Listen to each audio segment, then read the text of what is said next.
किसी नगर में एक बुढ़िया रहती थी।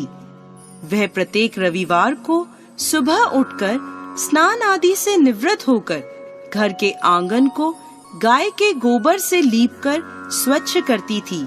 उसके बाद सूर्य भगवान की पूजा करती, फिर भोजन तैयार कर सूर्य देव को भोग लगाकर स्वयं भोजन करती थी।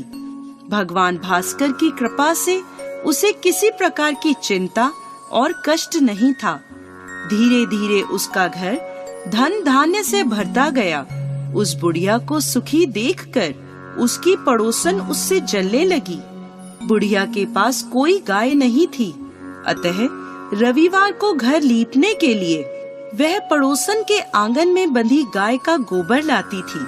पड़ोसन ने ईर्ष्या में आकर अपनी गाय को घर के भीतर बांध लिया, जिस कारण बुढ़िया को रविवार को गोबर नहीं मिला। बुढ़िया अपना आंगन नहीं लीप सकी। आंगन ना लीपने के कारण उसने ना तो भोजन बनाया, ना ही सूर्य देव को भोग लगाया और स्वयं भी भोजन नहीं करा। सूर्यास्त होने पर भूखी प्यासी सो गई। इस प्रकार उसने निराहार व्रत करा। रात्रि में सूर्य भगवान ने उसे स्वप्न में दर्शन दिए और उन्होंने भोग न लगाने का कारण पूछा, तो बुढ़िया ने बहुत ही करुण स्वर में पड़ोसन द्वारा घर में गाय बांधने और गोबर न मिल पाने की बात कही। सूर्य देव ने अपने भक्त की परेशानी का कारण जानकर उसकी परेशानी दूर करते हुए कहा, माता, मैं आपकी भक्ति से प्रसन्न हूँ। मेरा व्रत करने और कथा सुनने से निर्धन को धन और बांझ स्त्रियों को पुत्र की प्राप्ति होती है। इसलिए मैं आपको एक ऐसी गाय देता हूँ जो सभी इच्छाएं पूर्ण करती है। स्वप्न में बुढ़िया को ऐसा वरदान देकर भगवान सूर्य अंतर ध्यान हो गए।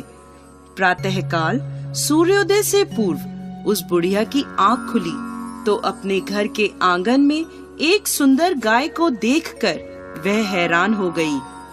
पड़ोसन ने उस बुढ़िया के आंगन में सुंदर गाय को देखा तो वह उससे और अधिक जलने लगी।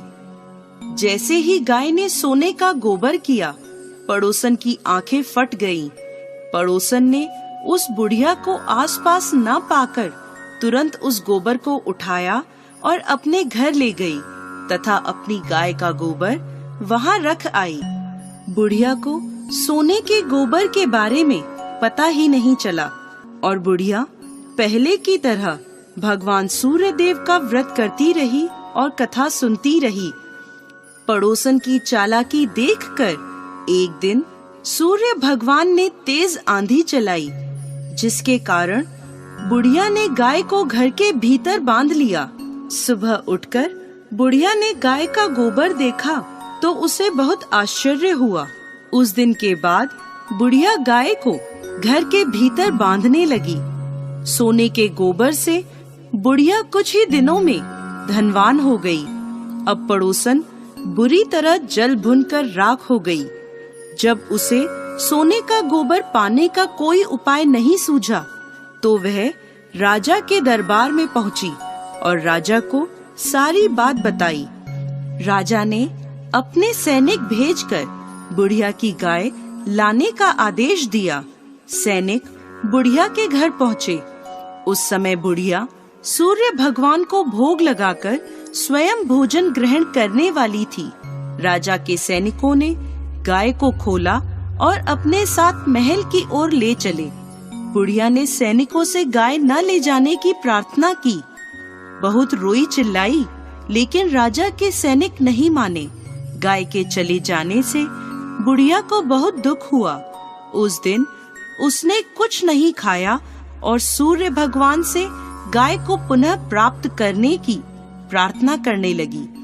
दूसरी ओर राजा गाय को देखकर बहुत खुश हुआ और सैनिकों से बोला, इस सोने का गोबर करने वाली गाय को गौशाला की जगह मेरे कक्ष में बांधा जाए।